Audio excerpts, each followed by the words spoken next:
जिन जिन आरोपों में, जिन जिन दफाओं में, आईपीसी की जिन धाराओं में चार्जशीट दाखिल की गई है वो बहुत संगीन नहीं आती है। ब्रजभूषण शरण सिंह को भी इस मामले में जमानत दी जा सकती है कुछ शर्तों के साथ, और इसके साथ ही गिरफ्तारी बहुत अनिवार्य हो ऐसा नहीं लगता है, क्योंकि अगर चार्जशीट को देखें तो चार्जशीट को देखते हुए तो यही लगता है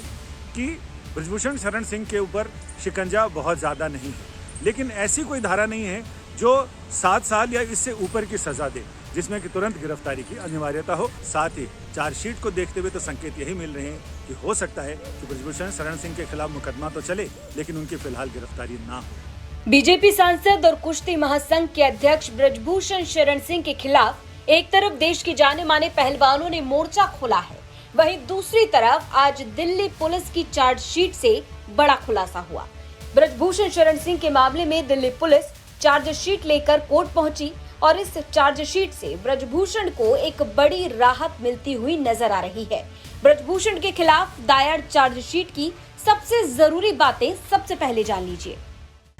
महिला पहलवानों के साथ यौन उत्पीड़न के आरोपों को लेकर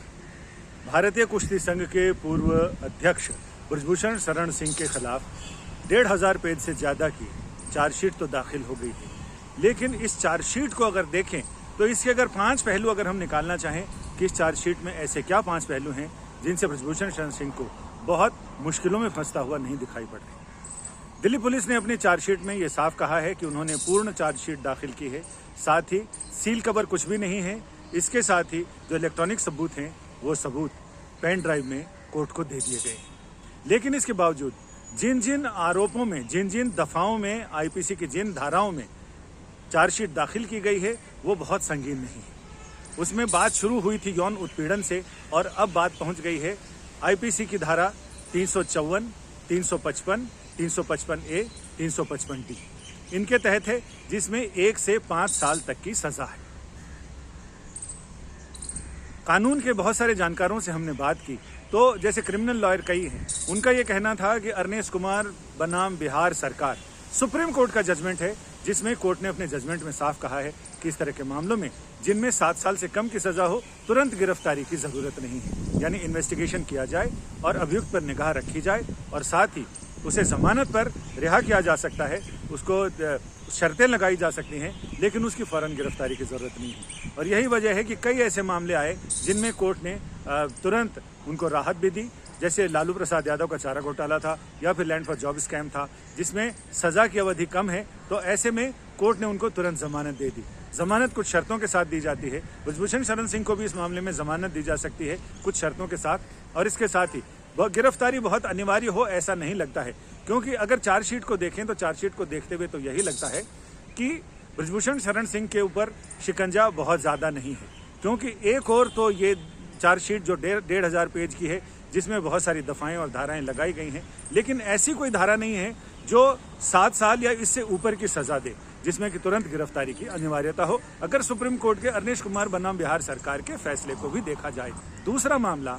पॉक्सो एक्ट का है, यानी बाल यौन उत्पीड़न निवारण अधिनियम। उसको लेकर 7 महिला शिकायतकर्ताओं में एक नाबालिग भी है जिसने ये कहा था कि ब्रजभूषण शरण सिंह ने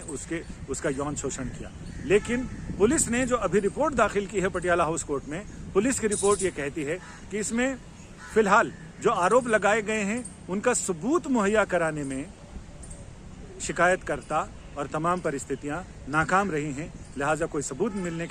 मिलने की वजह से वो इस मामले में क्लोजर रिपोर्ट दाखिल करें। क्लोजर रिपोर्ट ये होती है कि जिसमें आरोप लगाए गए, आरोप के बाद जांच हुई, जांच के बाद शिकायतकर्ता को ये मौका दिया गया कि वो इस मामले में सबूत भी मुहैया कराए ताकि जो अभियोजन पक्ष है उसको मुकदमा चलाने में आसानी हो। लेकिन शिकायतकर्ता भी सबूत नहीं मुहैया करा पाए, ना परिस्थितियों से ऐसा मिला, ना कहीं से कोई ऐसा सबूत मिला है इलेक्ट्रॉनिक दस्तावेजी या कोई जैविक सबूत जिससे कि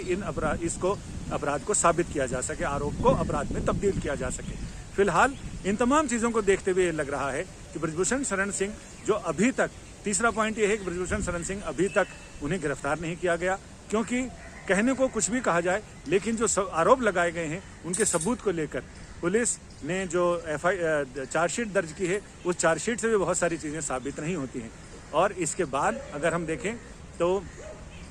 ब्रजभूषण शरण सिंह को जब भी पूछताछ के लिए बुलाया गया है तब वो हाजिर हुए हैं, पूछताछ में सहयोग किया है। ये अलग बात है कि उनसे पूछताछ कितनी की गई, कैसे माहौल में की गई, कैसे की गई, इस पर बहुत सारी बातें हो सकती हैं। लेकिन ये 5 ऐसे पॉइंट हैं जिसे देखते हुए लगता है कि ब्रजभूषण शरण सिंह के खिलाफ चार्जशीट तो दाखिल हो गई है जिसमें पॉक्सो एक्ट